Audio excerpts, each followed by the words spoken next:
Shadows in the subway. The city never truly slept.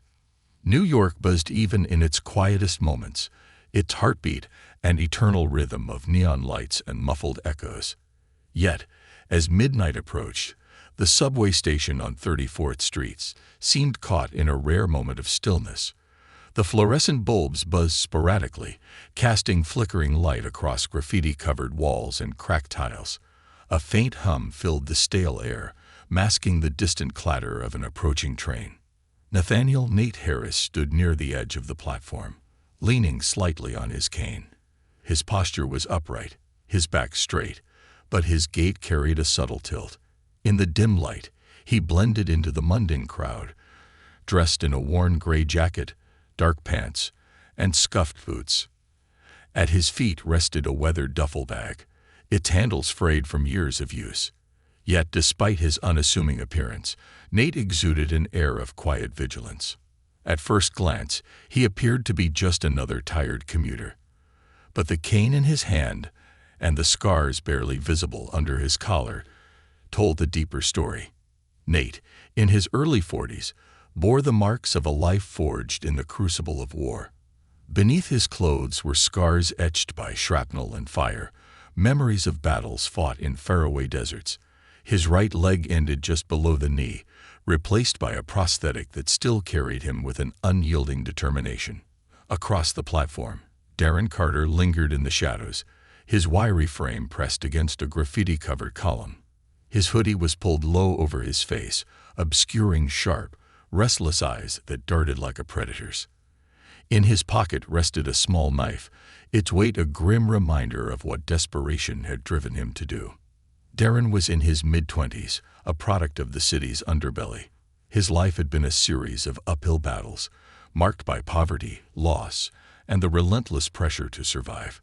His younger sister lay bedridden at home, her medicine costing far more than he could afford. Tonight, he'd resolved to do something he never thought he'd stoop to: robbery. He scanned the platform for a target. Most of the commuters were in pairs or too alert. Then he spotted Nate, a man with a cane, alone and seemingly vulnerable. Darren's pulse quickened. Easy pickings, he thought. Quick and simple. Nate, however, felt the familiar prickling sensation at the back of his neck, a whisper of danger carried on the stale air.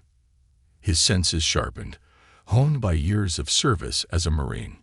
He shifted his weight subtly, his cane tapping the ground with quiet authority as he prepared to board the incoming train. The subway screeched to a halt, its doors sliding open with a metallic hiss. Nate stepped aboard, his movements measured and deliberate. Darren followed, keeping a calculated distance. The train car was nearly empty, its passengers scattered and uninterested in their surroundings. Nate chose a seat near the door, placing his duffel bag at his feet. His cane rested within arm's reach, and his hands settled on his lap, relaxed but ready. In the darkened window reflection, he caught sight of Darren taking the seat a few rows behind him. Darren feigned disinterest, but Nate wasn't fooled. He'd seen that posture before, the coiled tension of someone about to strike. The train lurched forward, rocking gently as it sped through the underground tunnels. Darren's hand slipped into his pocket, fingers brushing against the knife's cold steel. He rehearsed the plan in his head. Approach fast, brandish the knife, grab the bag, and run. The man wouldn't resist. He couldn't, not with that cane. But Darren didn't know who he was dealing with. Nate's calm exterior masked the mental calculations running through his mind. He noted the subtle movements of Darren's shoulders, the slight twitch of his fingers, the uneven rise and fall of his chest. The kid was nervous, desperate, dangerous. When Darren finally stood, his heart pounded in his chest like a war drum. He moved toward Nate, the knife concealed but ready. "Hey," Darren said, his voice low and rough. Nate didn't look up immediately, but when he did, his dark eyes locked onto Darren's. His gaze was steady, unyielding, a stark contrast to Darren's jittery energy. "Hand over the bag," Darren demanded, pulling out the knife. The blade glinted faintly in the flickering light. "And your wallet." Quick and easy, old man. Nate's lips curled into the faintest of smiles, not one of amusement, but of quiet understanding. He leaned back slightly, his hand still resting on his lap. You sure you want to do this?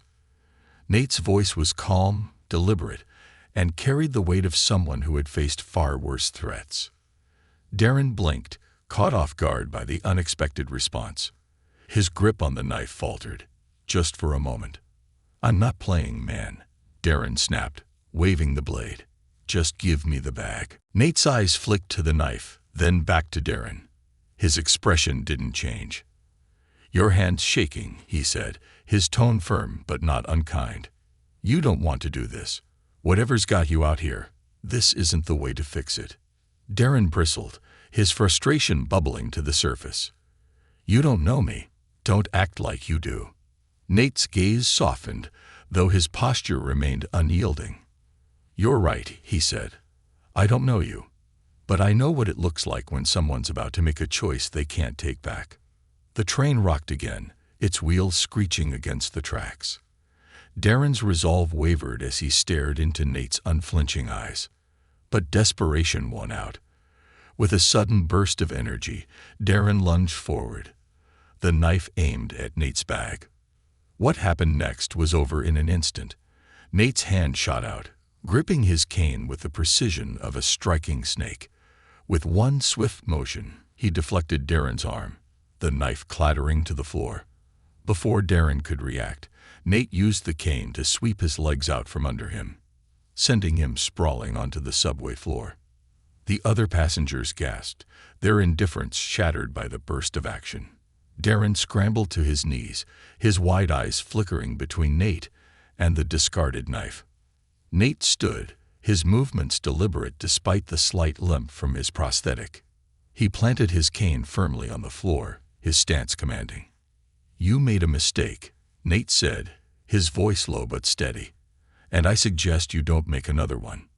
Darren froze, his chest heaving with labored breaths. He had underestimated Nate, and now he was trapped. The train screeched to a halt, the doors sliding open with a hiss. Darren's eyes darted to the platform, but Nate's commanding presence rooted him in place. For a brief moment, the two men stared at each other, the air between them thick with tension. Your move, Nate said, his voice calm but unyielding. Darren hesitated, his mind racing. He wasn't sure if he could win this fight, but he also wasn't ready to give up. The night wasn't over yet. The chase. The train doors hissed open, revealing the dimly lit platform of the next station. For a brief moment, the world seemed to pause. Darren's chest rose and fell in rapid breaths as his mind raced. Every instinct screamed at him to run, to escape the imposing figure of Nate Harris who stood just feet away, calm yet unyielding. The knife lay abandoned on the subway floor, gleaming faintly under the flickering fluorescent lights. Your move, kid, Nate said, his voice low but firm. Darren's muscles tensed. He bolted, pushing past the stunned passengers and leaping onto the platform. His sneakers squealed against the slick tiles as he sprinted toward the station exit. The echo of his footsteps ricocheted off the walls, a frantic rhythm of desperation. Nate exhaled deeply, planting his cane firmly on the floor. His sharp eyes followed Darren's movements, calculating his next step. Without hesitation, he grabbed his duffel bag, slung it over his shoulder, and stepped onto the platform. Kid doesn't know who he's messing with, Nate muttered under his breath. Despite the slight limp caused by his prosthetic leg, Nate moved with a surprising speed and fluidity. His cane tapped rhythmically against the ground, each step deliberate and precise. The Marine in him had long since adapted to physical limitations, and tonight, he wasn't about to let them hold him back. The subway platform was nearly deserted. A young couple glanced nervously at Nate as he passed, while an older man shuffled toward the train, oblivious to the unfolding drama. Ahead, Darren darted into a narrow corridor leading toward the station's exit, his silhouette momentarily swallowed by the shadows. Nate picked up his pace, his heart pounding, not with fear, but with purpose. He had faced countless life or death situations during his service, and while this wasn't a battlefield, the stakes felt just as high. This wasn't just about the attempted robbery. It was about Darren's future, and perhaps even saving the kid from himself.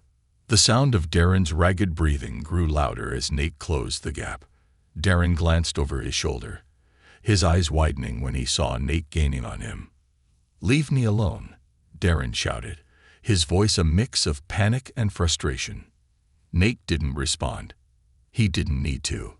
His steady pursuit spoke volumes. Reaching the base of the stairs, Darren stumbled but caught himself on the railing. His lungs burned, his legs screamed for rest, but he pushed on, adrenaline driving him forward. He burst through the turnstiles, ignoring the angry beep of the unpaid fare, and bolted into the night. Nate followed close behind, his cane clattering against the metal turnstile as he vaulted through with practiced ease. The cool night air hit him like a slap, the sounds of the city blaring in contrast to the muffled hum of the subway. Darren dashed across the empty street, narrowly avoiding a passing taxi that blared its horn. He disappeared into a narrow alley, the dim glow of a single streetlight barely illuminating the litter-strewn path. Nate hesitated briefly at the mouth of the alley, assessing the situation. The alley was long and winding, lined with dumpsters and stacks of crates. Shadows loomed large, creating countless hiding spots. But Nate had learned long ago that fear bred mistakes, and mistakes left clues. He stepped into the alley, his cane tapping softly against the cracked pavement. His breathing was steady, his senses heightened. The faint scrape of a shoe against concrete betrayed Darren's position. "You're cornered, kid," Nate called out, his voice calm but firm. "You can keep running, but we both know where this ends." A sharp clang echoed through the alley as Darren knocked over a metal trash can, sending its contents spilling across the ground. The noise startled a stray cat, which bolted past Nate, its eyes glowing in the dim light. Nate paused, his sharp eyes scanning the shadows. Darren was close, too close to risk making a wrong move. "Listen, kid," Nate said, his tone softer now. "I've been where you are, desperate, scared, thinking the world's out to get you. But this isn't the way to fix it." Darren's voice rang out from the shadows, trembling with anger and fear. "You don't know me. You don't know what I've been through." Nate's jaw tightened, memories of his own struggles flashing through his mind. "You're right," he said, taking a cautious step forward. "I don't know you. But I know what desperation looks like. I've seen it in the eyes of men who've lost everything. And I know it doesn't have to end like this." From his hiding spot behind a stack of crates, Darren's grip tightened on a piece of metal pipe he had grabbed in his haste. His breath came in shallow gasps as he weighed his options. He felt trapped, like a cornered animal, and every instinct screamed at him to fight his way out. Nate's voice cut through the tension, steady and unwavering. "You think I'm your enemy. I'm not. But if you swing that pipe, I will defend myself. And I promise you, it won't go the way you think it will." Darren's grip faltered, the weight of Nate's words pressing down on him. He stepped out of the shadows, the pipe held loosely in his hand. His eyes were wild, filled with a mix of defiance and vulnerability. "I don't have a choice," Darren said, his voice cracking. "You don't understand. My sister, she's sick. We can't afford her medicine. I don't know what else to do." Nate's gaze softened, though his stance remained steady. He took another step forward, his cane tapping lightly against the ground. "I get it, kid," Nate said, his voice laced with empathy. "Life's thrown you nothing but punches, and now you're swinging back. But robbing people, hurting others, that's not the answer. It won't fix what's wrong." Tears welled up in Darren's eyes, his bravado crumbling. He dropped the pipe with a clatter, his hands shaking as he sank to his knees. "What am I supposed to do?" Darren whispered, his voice barely audible. Nate closed the distance between them, his movements deliberate and unthreatening. He knelt down, placing a firm but gentle hand on Darren's shoulder. You ask for help, Nate said, his voice steady. It's not easy. Hell, it's one of the hardest things you'll ever do. But it's better than losing yourself to this. Darren looked up, his tear-streaked face etched with a mix of shame and hope. For the first time, he saw something in Nate's eyes that surprised him. Understanding. You have a choice, Darren, Nate said, using the younger man's name for the first time. Let me help you. Let's figure this out together. The faint sound of approaching sirens echoed in the distance, growing louder with each passing second.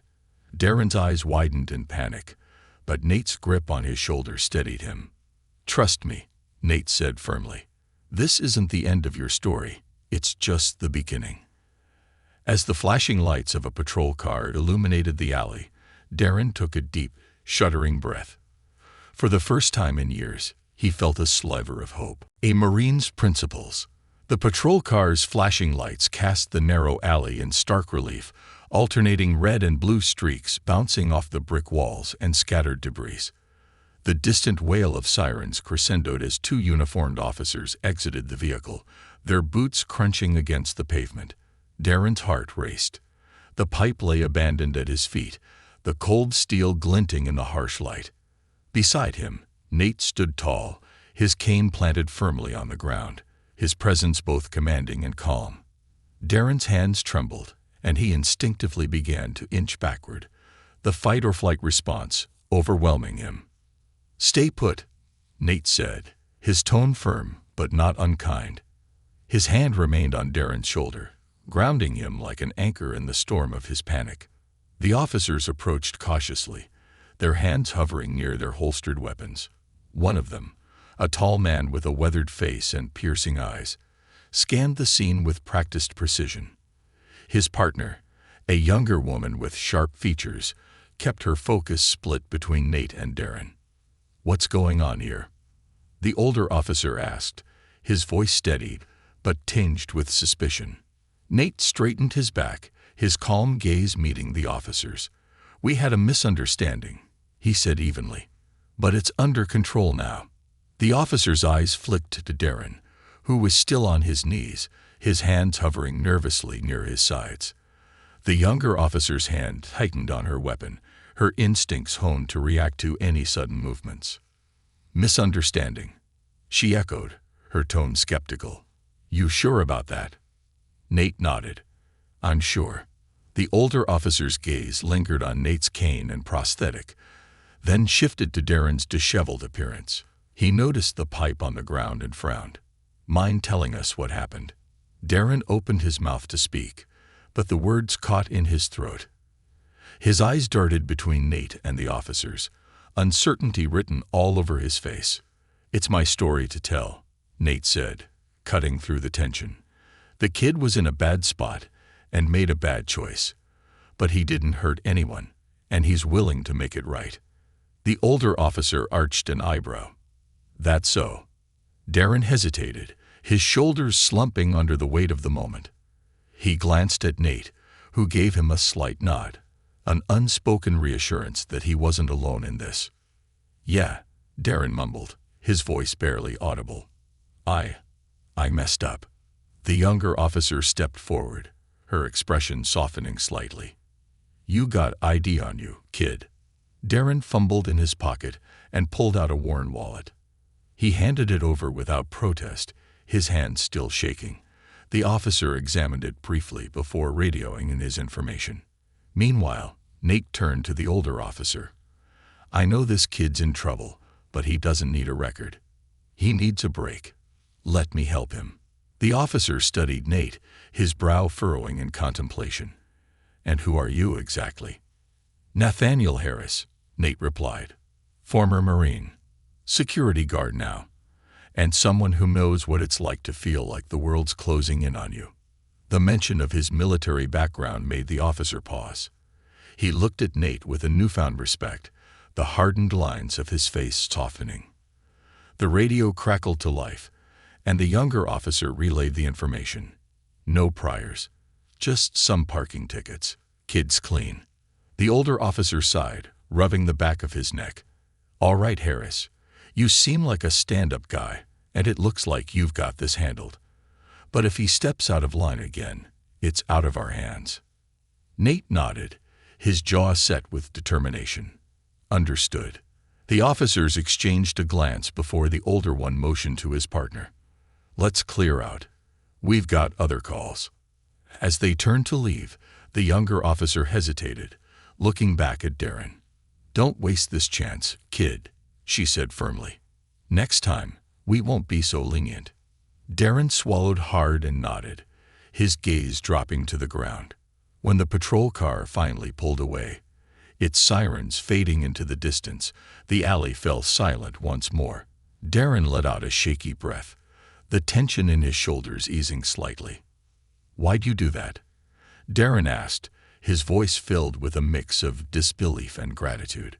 Nate turned to him, his expression unreadable. "Because someone did the same for me once," he said simply. Darren's brow furrowed. But you're put together." Nate finished, a faint smile tugging at his lips. "I wasn't always. Life has a way of breaking you down, kid. What matters is what you do after." Darren shifted uncomfortably, his guilt and shame bubbling to the surface. "I don't get it. Why would you even care?" Nate's smile faded, replaced by a look of quiet resolve. "Because I've seen what happens when no one does, and because you remind me of someone I used to know." The words hung heavy in the air, carrying a weight Darren couldn't fully comprehend. Nate leaned against his cane, his gaze fixed on Darren. "You said your sister's sick. Tell me about that." Darren hesitated, the vulnerability in his eyes deepening. "She's got lupus. The meds are expensive, and my mom, she works 2 jobs, but it's not enough. I didn't know what else to do." Nate nodded slowly, his expression thoughtful. "Desperation makes us do things we'd never imagine. But it doesn't have to define you. There are other ways to fight, Darren. Better ways." Darren looked away, shame creeping over him. "I don't even know where to start." "I do," Nate said firmly. "You start by standing up, owning your mistakes, and deciding to do better. And if you're willing to put in the work, I'll help you." Darren's head snapped up, his eyes wide with disbelief. "Why? You don't even know me." "I don't need to know you to believe in you," Nate replied. "But the real question is, do you believe in yourself?" For a long moment, Darren said nothing. Then, slowly, he nodded. "Good," Nate said, his voice carrying a note of finality. "Because tonight isn't the end of your story, kid. It's just the beginning." As they walked out of the alley together, the faint glow of dawn began to pierce the horizon, casting the city in a soft light. For Darren, it felt like the first rays of hope in a long, dark night, a hard road ahead. The morning light crept over the city like a cautious visitor, painting the skyline in soft hues of gold and gray. Darren sat slumped on a worn park bench, staring at his scuffed sneakers as if the answers to his troubles were etched into the grime. Beside him, Nate leaned on his cane, his expression as calm and composed as ever. The silence between them stretched, broken only by the occasional chirp of birds or the distant rumble of early commuters. Darren felt the weight of the night's events pressing down on him, an invisible anchor pulling him deeper into shame. "So," Nate began, his voice steady but gentle, "what's your plan now?" Darren flinched at the question, his shoulders tightening. "Plan," he muttered. "I don't even know where to start." Nate nodded, as if he'd expected the response. "That's fair. Starting over isn't easy, especially when you're carrying as much weight as you are. But the first step is deciding you want something better. Do you?" Darren looked up, his brow furrowed. "Of course I do. But it's not that simple. My sister's medicine, the bills, my mom working herself to death. How am I supposed to fix all that?" "You don't fix it all at once," Nate said. "You take it one step at a time. But you got to be willing to climb out of the hole you're in first." Darren scoffed, bitterness creeping into his voice. "And what if I don't make it out? What if I just fall back in?" Nate's gaze hardened, his calm demeanor giving way to something more intense. "You're gonna fall," he said bluntly. "Everybody does. The question is, do you get back up?" Darren swallowed hard, the words hitting him like a punch to the gut. For a moment, he said nothing, his mind racing with doubt and fear. Then, slowly, he nodded. "All right," Darren said quietly. "I'll try. But I don't even know where to start." Nate shifted, his prosthetic leg creaking slightly as he adjusted his position. "You start by showing up," he said. "You find a job. No matter how small or unglamorous it is, you take pride in doing the work, even if it feels like it doesn't matter. And you don't quit, no matter how hard it gets." Darren frowned. "A job? Who's gonna hire someone like me?" "You'd be surprised," Nate replied. "People love a redemption story, and I've got a few connections that might help, but you've got to be willing to put in the effort. No shortcuts. No excuses." The younger man sighed, rubbing his hands over his face. "Okay," he said reluctantly. "I'll try. But what about the bills? The medicine? That's not gonna wait for me to get my life together." Nate was silent for a moment, his gaze fixed on the horizon. When he spoke, his voice was quieter, almost reflective. "We'll figure that out," he said, "one problem at a time. But I need you to trust me, Darren. Can you do that?" Darren hesitated, his instincts telling him to guard himself, to push Nate away. But something about the older man, his steady presence, his unwavering belief, made it hard to resist. "Yeah," Darren said finally. "I'll try." A test of resolve. The next few days were grueling. Nate kept his promise, pulling strings with an old friend who ran a construction company. Darren found himself on a worksite, surrounded by the cacophony of jackhammers, power saws, and shouting foremen. The work was backbreaking, and the pay was modest, but it was honest. By the end of the first day, Darren's hands were blistered, and his muscles ached in ways he hadn't thought possible. He collapsed onto his bed that night, exhausted and frustrated. For a fleeting moment, he wondered if he should quit. But then he thought of Nate, of the man who had seen something in him worth saving. He thought of his sister, her fragile body curled up under a thin blanket, her labored breathing haunting his thoughts. And he thought of his mother, her hands rough and calloused from years of scrubbing floors and washing dishes. Quitting wasn't an option. Each morning, Darren dragged himself out of bed and returned to the worksite. He worked harder than he ever had, pushing through the pain and fatigue. He didn't complain, even when the foreman barked orders or when the sun beat down mercilessly on the exposed site. Nate checked in with him regularly, sometimes stopping by the worksite to offer encouragement or advice. Darren appreciated the visits, even if he didn't always show it. "You're doing good work," Nate said one afternoon, leaning on his cane as he watched Darren haul a heavy load of bricks. "Feels like I'm not doing enough," Darren admitted, wiping sweat from his brow. "Every step counts," Nate said. "Don't lose sight of that." The setback. Despite his progress, Darren's journey was far from smooth. One evening, after a particularly grueling shift, he returned home to find his mother sitting at the kitchen table, her head in her hands. "What's wrong, Ma?" Darren asked, his chest tightening. She looked up, her eyes red from crying. "The landlord's raising the rent again," she said. "I don't know how we're going to keep up." Darren felt a familiar pang of helplessness, the weight of the world crashing down on him once more. For a brief moment, the temptation to return to his old ways resurfaced. But then he thought of Nate, of the man who had believed in him when no one else had. He clenched his fists, forcing himself to stay calm. "I'll figure something out," Darren said, his voice steady. His mother looked at him skeptically, but there was a glimmer of hope in her eyes. Finding strength in adversity. The next day, Darren confided in Nate about the situation. The older man listened carefully, his expression thoughtful. "This is where it gets tough," Nate said. "But tough doesn't mean impossible. You've got options, Darren. You just have to be willing to explore them." Over the next week, Nate helped Darren draft a letter to the landlord, requesting a meeting to discuss the rent increase. They also connected with a local charity that provided financial assistance to families in need. The process was slow and frustrating, but Darren persisted. He showed up to every meeting, filled out every form, and made every phone call. And when the landlord finally agreed to a temporary reduction in rent, Darren felt a surge of relief and pride. For the first time in a long time, he felt like he was in control of his life. A glimpse of hope.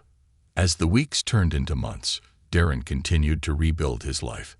He worked tirelessly at the construction site, saving every penny he could. He spent his evenings helping his sister with her schoolwork, determined to give her a better future. And through it all, Nate remained a steady presence, offering guidance and support whenever Darren needed it.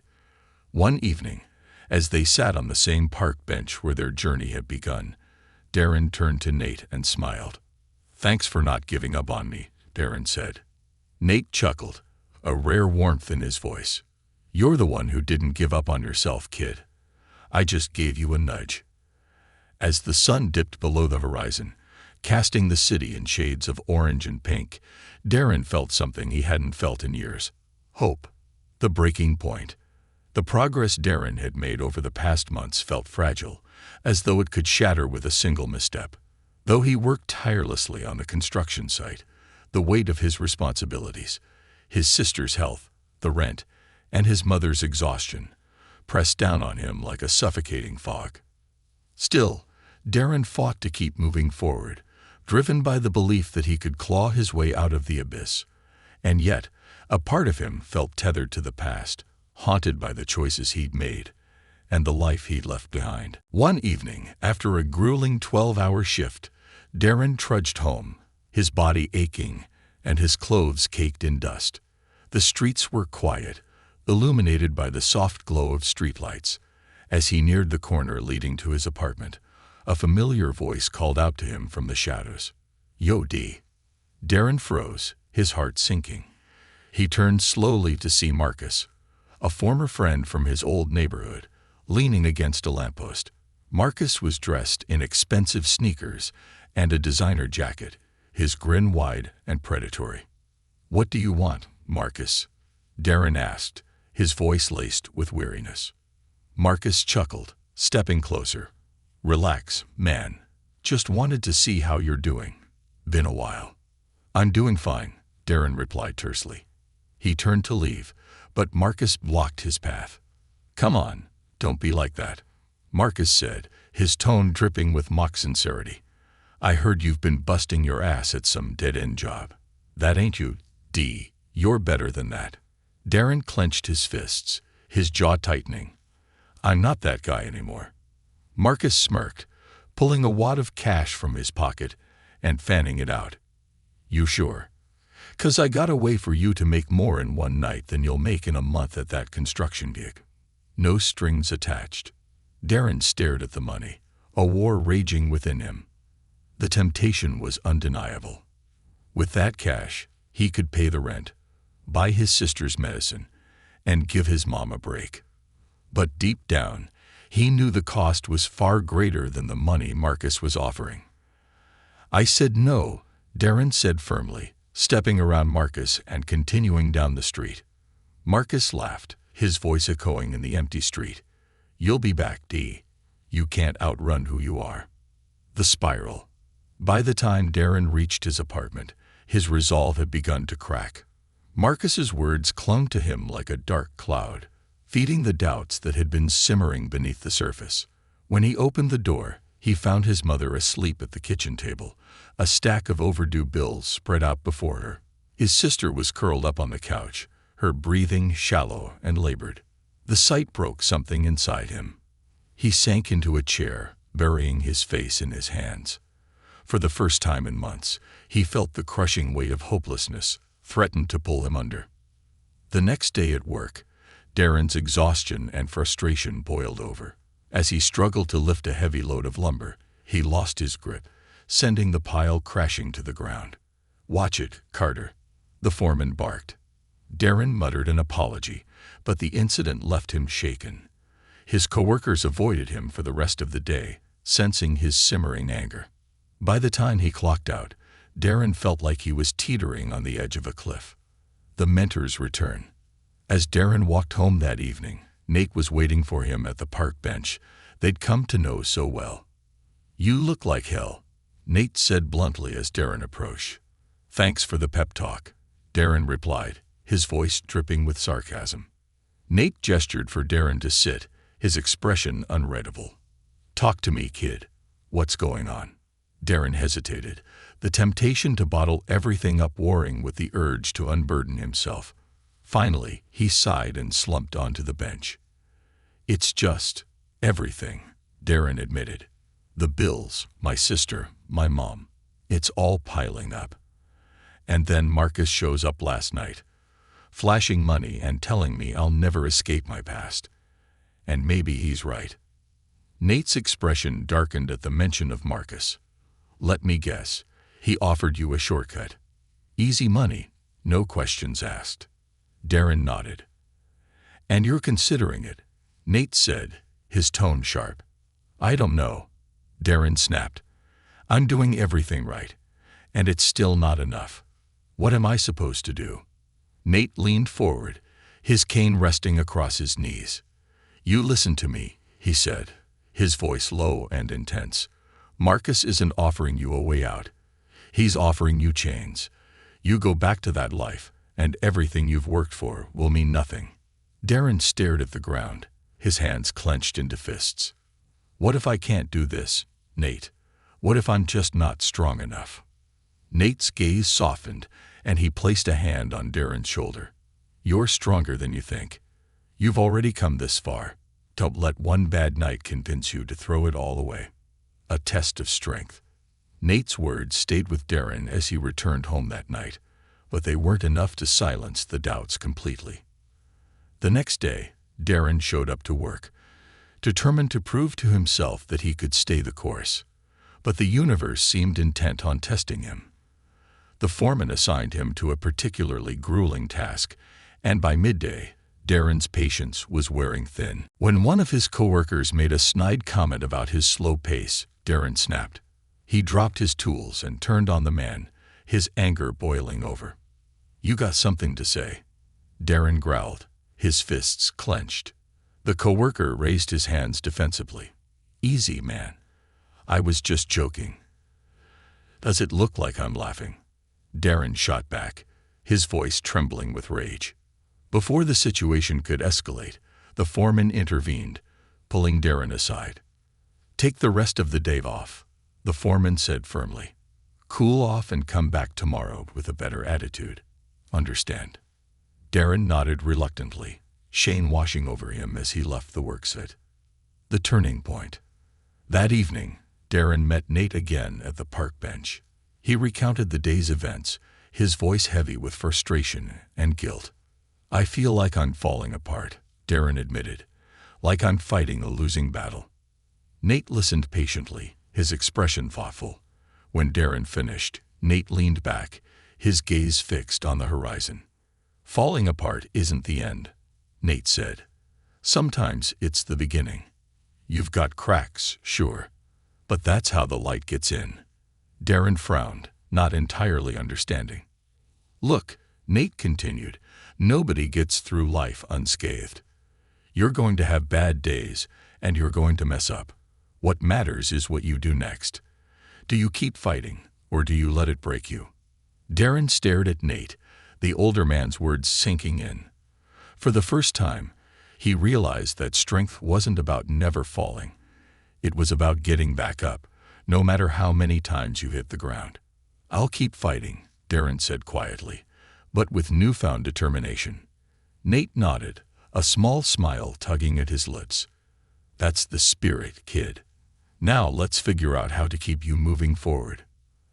As the night deepened, Darren felt a glimmer of hope reignite within him. The road ahead would be hard, but he wasn't walking it alone. Redemption's path. The morning sun rose over the city, its golden rays cutting through the haze of doubt that had lingered in Darren's mind. He stood at the bus stop, his calloused hands clutching the strap of his worn backpack. The events of the past weeks played over in his mind like a fractured movie reel, the temptation of easy money, the near breakdown at work, and Nate's unshakable belief in his ability to rise above it all. Today was a new day, and Darren had resolved to meet it head-on. The bus arrived with a screech of its brakes, and Darren stepped aboard. His determination mirrored in the steadiness of his stride. He was headed to a job interview, one that Nate had helped arrange through his network of connections. The construction gig had been a good start, but Nate had pushed Darren to aim higher, to pursue a career that could sustain him and his family long-term. As the bus rattled through the streets of the city, Darren rehearsed his answers to the inevitable interview questions. He straightened his second-hand tie, the knot slightly off-center, but worn with pride.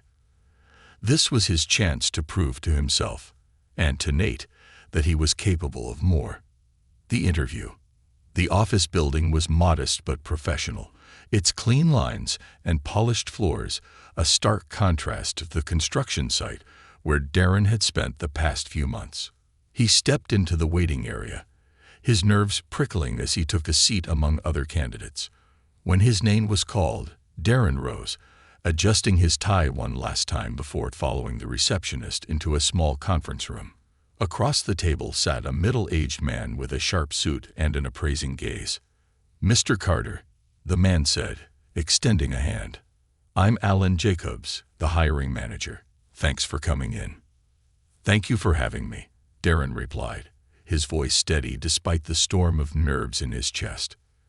The interview began with the usual questions: his work history, his skills, and his reasons for applying. Darren answered honestly, drawing on his experience at the construction site and his determination to create a better life for his family. But when Jacobs leaned back in his chair, his expression turning thoughtful, Darren braced himself for the inevitable. "Your resume mentions a gap in your employment history," Jacobs said. "Can you explain that?" Darren hesitated, the truth weighing heavily on him. He could lie, but he knew Nate would never approve. Taking the hard road, the honest road, was part of the new life he was building. "I made some mistakes," Darren admitted, his voice quiet but firm. "I let desperation get the better of me, and I went down a bad path. But I'd worked hard to turn my life around. I'm not that person anymore." Jacobs studied him for a long moment, his expression unreadable. Then he nodded. "I appreciate your honesty, Mr. Carter. That's not something I hear often in this room." Darren exhaled a breath he hadn't realized he was holding, hope sparking in his chest. A new beginning. A week later, Darren received the call. He had gotten the job. The position was entry-level, but it offered steady hours, decent pay, and a chance for advancement. It was everything he had hoped for, and more. When he shared the news with Nate, the older man's face lit up with pride. "Knew you had it in you," Nate said, clapping Darren on the shoulder. "I couldn't have done it without you," Darren replied. Nate shook his head. "Don't sell yourself short. You made the choice to change. I just gave you a push in the right direction." Giving back. With his new job, Darren's life began to stabilize. He paid off overdue bills, helped his mother with the rent, and ensured his sister received the medication she needed. But Darren wasn't content to simply rebuild his own life. He wanted to pay forward the kindness Nate had shown him. He started volunteering at a local community center, mentoring at-risk youth who reminded him of his younger self. He shared his story openly, hoping to inspire others to choose a better path. One evening, as Darren was helping a teenager with a homework assignment, he noticed Nate watching from across the room. "Didn't think you'd be here," Darren said, walking over to greet him. "Just wanted to see how you were doing," Nate replied, his tone warm. Darren smiled, his gratitude evident. "Thanks to you. I'm doing pretty good." Nate chuckled. "You're the one doing the work, kid. I'm just here to cheer you on." A legacy of hope. Months turned into a year, and Darren continued to thrive. His confidence grew with each small victory, and his relationship with his family deepened. His sister, now healthier thanks to consistent medication, often teased him about his newfound optimism. One day, as Darren and Nate sat on their usual park bench, Darren turned to his mentor with a serious expression. "I've been thinking," Darren said, "about everything you've done for me. I want to do the same for someone else. I want to help people the way you helped me." Nate nodded, a proud smile spreading across his face. "That's how it works, kid. One person at a time. You pay it forward, and before you know it, you've made a difference."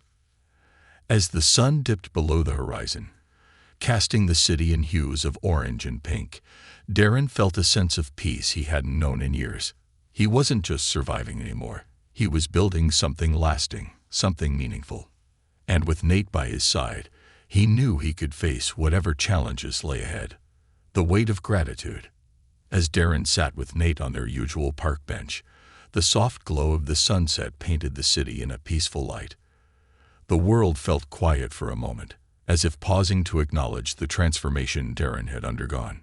"You know," Darren began, breaking the silence, "there were so many times I thought I couldn't do this. I thought I was too far gone." He turned to Nate, his expression sincere. "You showed me I wasn't." Nate leaned on his cane, his gaze thoughtful. "We're all a little broken, kid, but broken doesn't mean useless. It just means there's work to do." Darren nodded, the weight of those words settling into his chest. "I want to do that work, not just for me, for others too. If I can help one person avoid the mistakes I made, it'll be worth it." "That's the right mindset," Nate said with a smile. "And don't forget, you've already started. Every kid you talk to at that community center, every time you choose to be better, you're making the difference." Darren let those words sink in, the weight of his gratitude almost overwhelming. He looked at Nate, the man who had become more than a mentor. He was a guide, a friend, and a symbol of hope. "Nate," Darren said quietly, "you saved my life." Nate's smile softened, his eyes glinting with emotion. "No, Darren, you saved your own life. I just reminded you that it was worth saving." A new chapter. In the weeks that followed, Darren poured himself into his work and his volunteer efforts. At his job, he gained the respect of his colleagues and began training for a leadership role. At the community center, he became a trusted mentor, his story inspiring others to believe in second chances. One evening, after a long day, Darren returned to the park bench where he and Nate often sat. This time, he was alone. Nate had called earlier to say he couldn't make it, something about a doctor's appointment. Darren sat quietly, reflecting on how far he'd come. He thought about his sister, who was thriving in school, and his mother, who no longer had to work 2 jobs just to make ends meet. He thought about the kids at the community center, the ones who looked at him with hope in their eyes. And he thought about Nate, the man who had seen something in him when no one else had. "Thank you," Darren whispered to the empty bench, his voice carried away by the evening breeze. Passing the torch. A week later, Darren visited Nate's modest apartment for the first time. He carried a small gift, an old military coin he'd found at a thrift shop. He thought it would mean something to Nate, a token of gratitude for everything he'd done. But when Nate opened the door, Darren noticed the weariness in his mentor's eyes. Nate's health had been declining, though he had never once complained or let it show. "Come in, kid," Nate said, his voice warm but tired. Darren stepped inside, the small space filled with memories of a life well lived. Photos of Nate in his Marine uniform lined the shelves, alongside mementos from his travels and years of service. They sat together, talking late into the evening.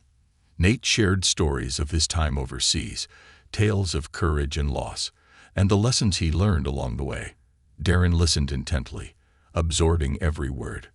When it was time to leave, Darren handed Nate the coin. "What's this?" Nate asked, turning the coin over in his hand. "A thank you," Darren said, "for everything. You didn't just change my life, you gave me one." Nate smiled, his eyes glistening. "You don't owe me anything, kid, but I'll treasure this. Thank you." The final goodbye. A few months later, Darren received a call he had been dreading. Nate had passed away peacefully in his sleep. The news hit Darren like a freight train. the loss of his mentor cutting deep. The funeral was a small affair, attended by those who had known and loved Nate. As Darren stood by the gravesite, he clutched the military coin Nate had given back to him during their last visit. When it was time to speak, Darren stepped forward, his voice steady despite the lump in his throat. Nate Harris was more than a Marine, more than a hero, Darren began. He was a man who believed in people when they couldn't believe in themselves. He didn't just save me. He taught me how to save myself. And I'll spend the rest of my life honoring that lesson. The crowd nodded solemnly, their eyes filled with respect and admiration. As the ceremony ended and people began to leave, Darren lingered by the grave. He placed the coin on Nate's headstone, a final gesture of gratitude. "Rest easy, old man," Darren whispered. "I'll take it from here." Carrying the legacy. In the years that followed, Darren built a life he could be proud of. He rose through the ranks at his job, becoming a respected leader and mentor. He expanded his efforts at the community center, starting programs for at-risk youth and sharing his story with anyone who would listen. And through it all, he carried Nate's memory with him, a guiding light in the darkest of times. Every step Darren took was a testament to the power of redemption, the strength of resilience, and the impact of one man's unwavering belief. And in the quiet moments, when Darren found himself sitting on that familiar park bench, he would look to the sky and smile, because he knew Nate was watching, proud of the man Darren had become.